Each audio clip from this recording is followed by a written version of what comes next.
O Senhor esteja convosco. Ele está no meio de nós. Proclamação do Evangelho de Jesus Cristo segundo Marcos. Glória a vós, Senhor.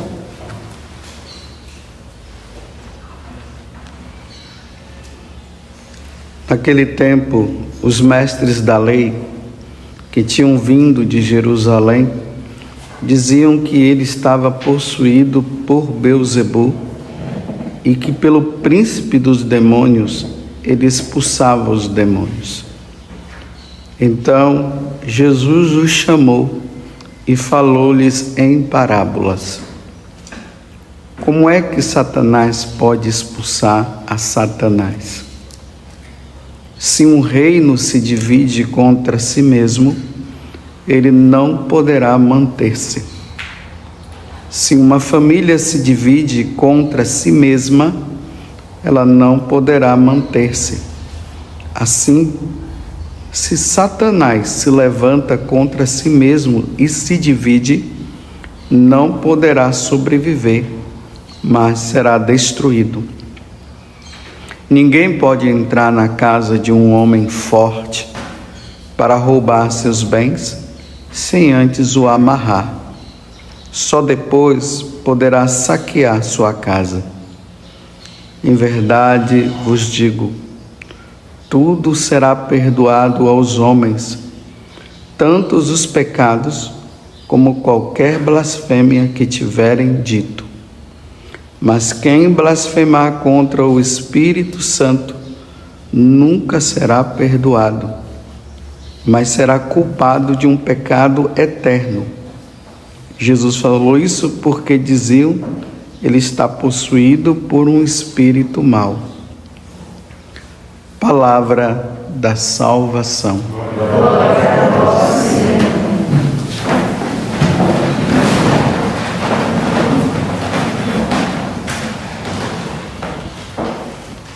Estamos no capítulo 3, do versículo 22 ao 30 do Evangelho de São Marcos.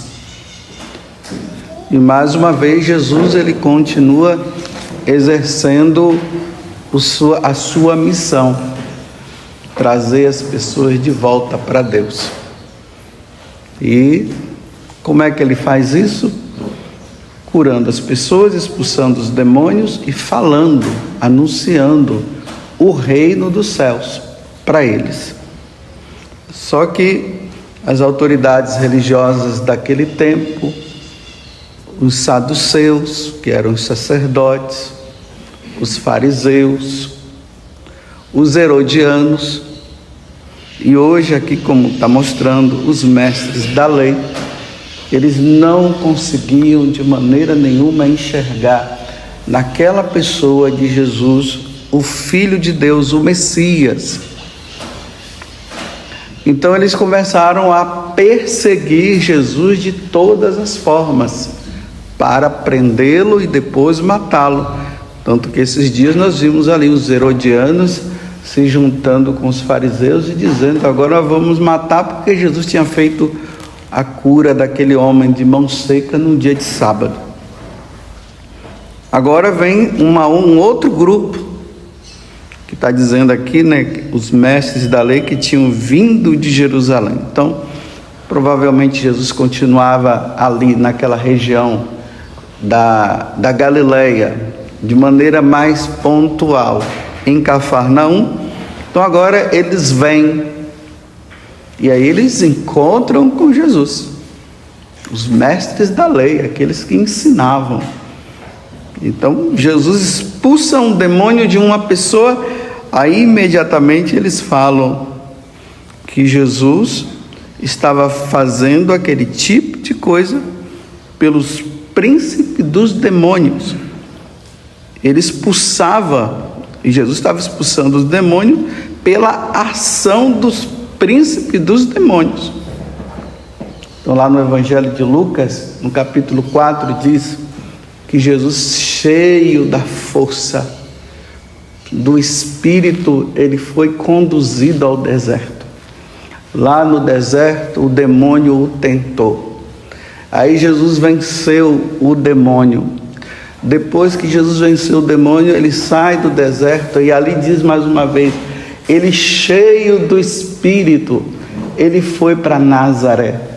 E ali ele entrou na sinagoga, abriu o livro, que foi a leitura de ontem, e ele anunciou que ele era o Messias esperado.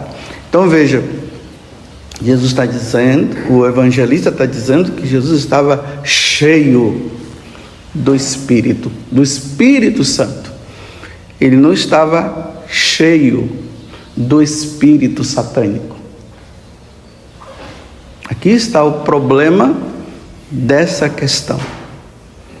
Santo Agostinho, ele deixa bem claro isso, que naquele momento eles estavam no auge da blasfêmia e no auge do coração fechado. Eles já estavam com o coração tão fechados que quando eles viram Jesus expulsando um demônio sob a ação do Espírito Santo, eles disseram: ele está fazendo isso, ele está possuído por um demônio e ele está fazendo isso pelo demônio. É o demônio que está fazendo aquilo. Aí Jesus disse assim: agora vocês chegaram no auge. Agora não dá mais não. Vocês até dizerem que eu poderia até estar até blasfemando contra mim, você não é Deus, você não é isso, você não é aquilo, tudo bem, mas vocês dizerem que eu estou possuído por Beelzebul, e o que eu faço é por Beelzebul? Então vocês estão dizendo que o Espírito Santo é Beelzebul? O Espírito Santo não divide, o Espírito Santo une. O Espírito não divide. Então eles estão dizendo também que a Santíssima Trindade, ela vai ser destruída um dia. Porque se o Espírito Santo não é o Espírito Santo, mas é um espírito maligno, então esse tipo de pecado não é perdoado. É claro que qualquer tipo de pecado, enquanto nós estivermos vivos, então entendo isso aqui, enquanto nós estivermos neste mundo, estivermos vivos, e nós nos arrependermos de qualquer tipo de pecado cometido e pedirmos perdão a Deus, para nós católicos, irmos principalmente no confessionário, a pessoa está perdoada neste mundo, enquanto estiver vivo. No Evangelho de São Mateus, Jesus, quando se refere a essa passagem aqui, aí Mateus diz assim, que Jesus disse que não será perdoado nem nesse mundo, nem no outro. Claro, a pessoa, ela não se arrepende, ela não vai ser perdoada. Isso se chama pecado de impenitência. Pecado de impenitência é o quê? A pessoa, ela permanece naquele pecado, não muda, vive naquele pecado, ela é chamada à conversão, ela não muda, ela continua fazendo, ela continua persistindo em dizer, porque é isso que Santo Agostinho também diz, que o pecado proferido e a pessoa não se desfaz, ela continua, aí ela morre, pronto. Não tem mais perdão do outro lado. Interessante que na cabeça de muita gente, elas acham, estou dizendo muita, não são todas, elas acham que depois que a pessoa viveu muitas situações erradas nesse mundo, sem o arrependimento. Aí depois ela morre, ela se encontra com Deus lá, no julgamento. Aí elas acham que lá elas poderão se arrepender. Se lá, ela diante de Deus, ela se arrepender, ela será perdoada. Isso depois que passou dessa vida para outra. Aí lá ela se depara com Deus. Eu me arrependo, Senhor, de tudo que eu fiz. Aí Deus dá o perdão, ela vai para o céu. Não, isso não acontece, meus irmãos. Podem tirar isso da cabeça. Quando a pessoa morre sem o devido arrependimento, quando ela passa para o outro lado, a alma vai, porque a alma é eterna, a alma não morre. Quando ela vai para o outro lado, ela não tem como se arrepender. O julgamento se dá da seguinte forma: a sentença já é dada de acordo com como a pessoa vai. Não vai chegar lá e ter um monte de advogado de defesa e tudo e não sei o que. Então a pessoa, aí tá bom, não é assim. Não é assim. Por sinal, aquele filme lá, O Alto da Compadecida, aquilo ali é uma crítica à igreja. Muita gente gosta daquele. E você vê que aquele morre numa condição errada. Aí chega lá, Nossa Senhora fica no julgamento. Ai, meu filho, tem piedade. Não, meu filho. Aí Jesus fala: ai, mãe, não tem como. Olha como foi que ele. Não, meu filho está aí. Deu uma chance e o cara volta. Não existe isso, não. Não existe. Arrependimento se dá aqui nesta vida.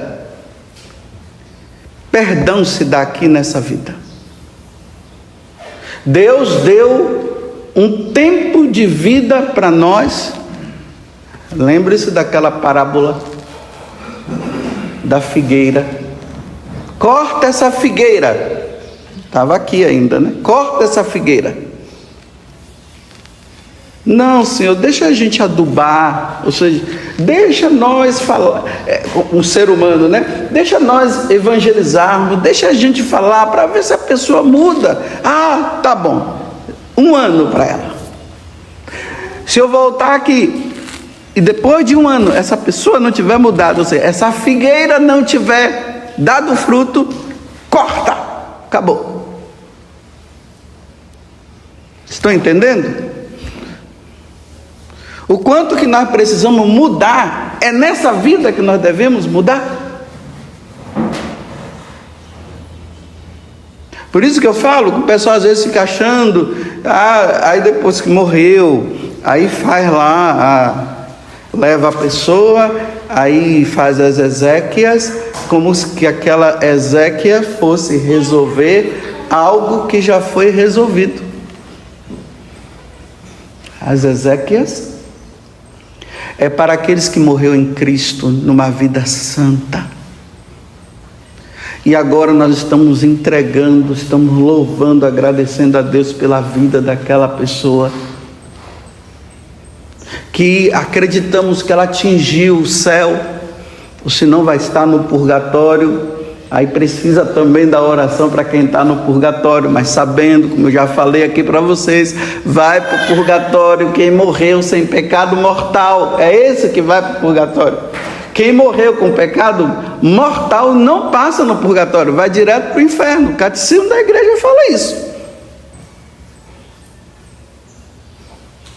Então aquela concepção, claro, pode fazer a oração lá. O cara levou a vida toda sem Deus, morreu em pecado de impenitência, não quis saber de Deus, blasfemava, falava mal da igreja, falava mal de tudo e morreu sem o arrependimento. Uma vez uma pessoa me perguntava, uma religiosa: mas padre, a pessoa ela está ali naquela fase de passar desta vida para outra, aí ela de repente ela morre, mas ela vai diante de Deus, ela se arrepende lá. Eu disse: minha filha, ela morreu. É por isso que a alma saiu. Ela não está mais viva. O que é a morte? Saída da alma do nosso corpo. Como se ela estivesse perguntando assim: ainda está quentinha, o corpo está quente. Então o corpo está, minha filha, a alma já foi. Então não tem vida mais aqui. Já foi, já morreu. Vocês estão vendo o quanto que nós não podemos brincar com a nossa salvação? Tem pessoas que dizem assim: no último momento eu vou me arrepender, eu vou fazer tudo que eu preciso fazer, mas no último momento, meu Deus, que garantia aquela pessoa tem de último momento, meu Deus do céu? O avião cai em cima dele, não dá nem tempo de ele dizer alguma coisa. Esses ataques fulminantes, pergunte para os médicos o que é um ataque fulminante. A pessoa nem sente nem dor. Não teve tempo de pensar, não teve tempo de nada, ela foi assim. Aquela pessoa que nesse tempo de pandemia levou uma vida, não quis saber de Deus nada, não quis saber de Deus mesmo. De repente o vírus pegou, a pessoa já entrou em estado de coma. Foi entubada. Depois de entubada, morreu. Deu tempo de se arrepender. Você está dizendo: padre, o senhor está julgando. Não, eu não estou julgando, estou falando uma coisa lógica. Eu estou falando para quem está vivo. Você vai arriscar a sua vida então? Já foi, o de lá já foi. Não tem mais jeito, aí é Deus quem faz. Se a pessoa se arrependeu, tudo bem. Agora, os vivos que estão aqui, tem alguém morto aqui dentro dessa capela?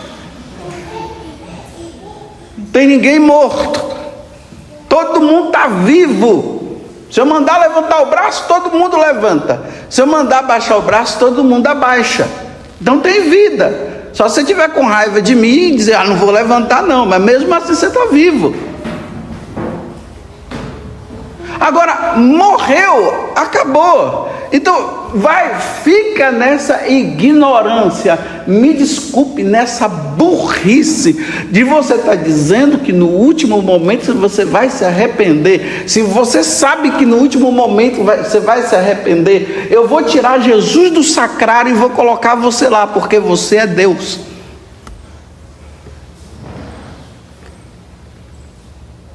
E vou te adorar enquanto eu viver. E depois eu ainda vou para o inferno por pecado de idolatria.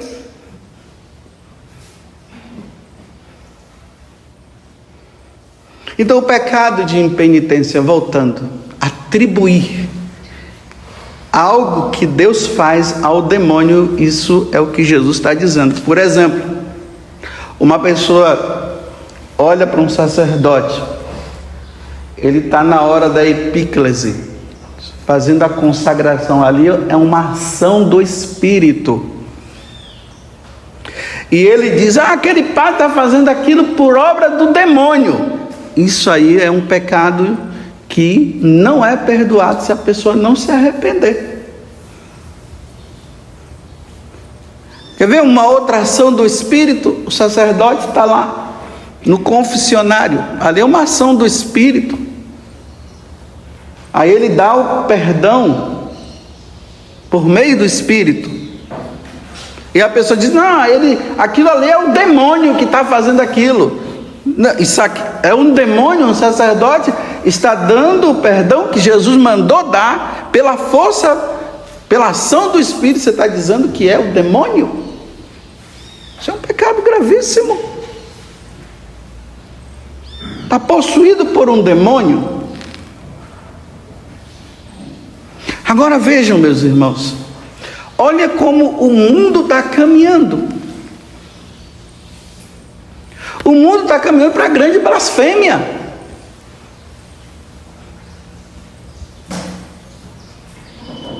Chamar Jesus disso, chamar Jesus daquilo, reduzir Jesus ele é homem também, mas simplesmente é uma pessoa qualquer. Falar que a igreja é isso, que a igreja é aquilo.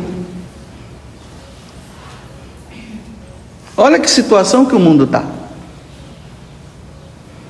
Sem o arrependimento. Arrependimento, meus irmãos, é hoje.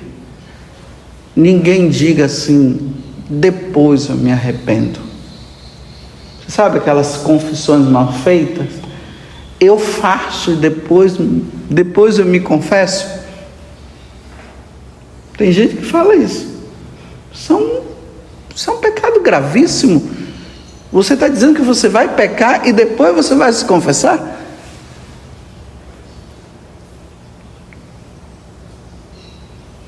Não se pode fazer isso, não. Então você já diz, não, eu não vou fazer. É isso que tem que dizer. Eu não vou fazer. Não, mas eu faço, a gente faz. Depois a gente se confessa. Quanta gente falando isso aí por aí. Está brincando com Deus?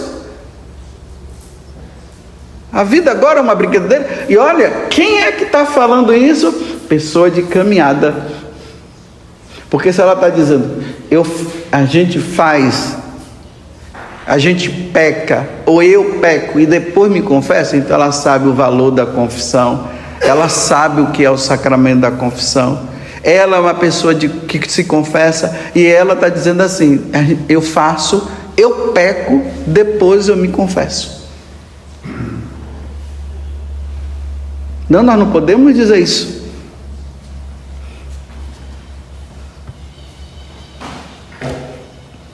Aí eu sempre complemento com Santo Expedito, né? O demônio dizendo para ele, deixa para amanhã. Expedito, se converta amanhã. Crás.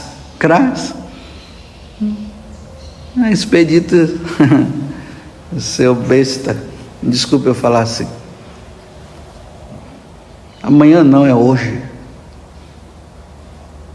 Porque quem disse que amanhã eu vou estar aqui?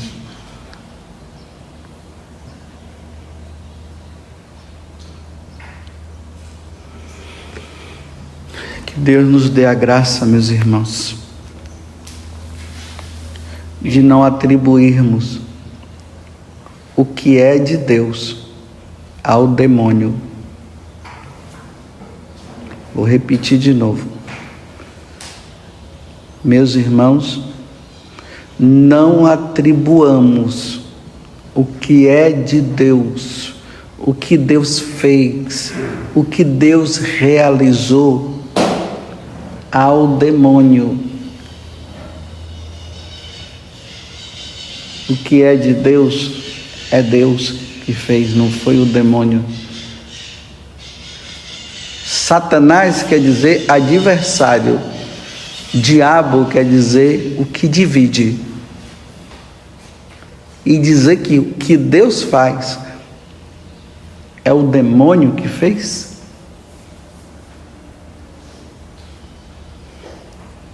E se morre com esse coração fechado, dizendo isso. Vou dizer uma outra coisa só para terminar. A Igreja Católica é do demônio. Está vendo? A Igreja Católica é do demônio, é a Babilônia. Ajuda aí a senhora aí a desligar o telefone, porque senão ela não vai conseguir. A Igreja Católica é de Satanás. A Igreja Católica é do demônio. A Igreja Católica é a Babilônia. A Igreja Católica é isso. O quê? Pedro?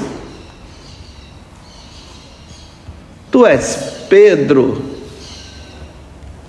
E sobre esta igreja, a minha igreja, a minha igreja, que é essa, que está desde o início, porque até 1514 por aí, século XVI, só tinha a única igreja, não tinha duas igrejas. Agora, depois do século XVI, a minha igreja, que Jesus falou, agora o cara chega lá e diz: essa igreja é do demônio, essa igreja é de Satanás. A igreja católica, a igreja católica é a Babilônia. Isso é uma blasfêmia.